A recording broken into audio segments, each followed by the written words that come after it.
ఉద్యోగులు ఉపాధ్యాయులు pen down చేసి ప్రభుత్వ కళ్లు తెరిపించాలని బీజేపీ రాజ్యసభ సభ్యుడు లక్ష్మణ్ పిలుపునిచ్చారు. రాష్ట్ర ప్రభుత్వ రిటైర్డ్ ఉద్యోగుల బెనిఫిట్స్ ను తక్షణమే చెల్లించాలని డిమాండ్ చేస్తూ బీజేపీ ఎమ్మెల్సీలు ఇందిరా పార్క్ వద్ద ధర్నా నిర్వహించారు. ప్రభుత్వం దుబారా ఖర్చు తగ్గించి బకాయిలను విడుదల చేయాలని డిమాండ్ చేశారు. పెండింగ్ బకాయిలను విడుదల అయ్యేంత వరకు బీజేపీ నిరంతరం పోరాటం కొనసాగిస్తుందని స్పష్టం చేశారు.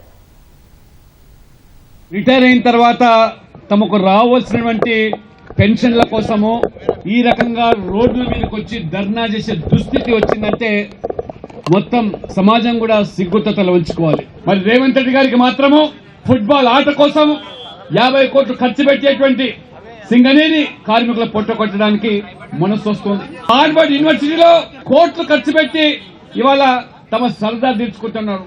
మరి ఈ ఉపాధ్యాయులు ఉద్యోగులు చేస్తే పాము ఏమిటంటే ఈ ప్రభుత్వాన్ని సమర్థించడమే.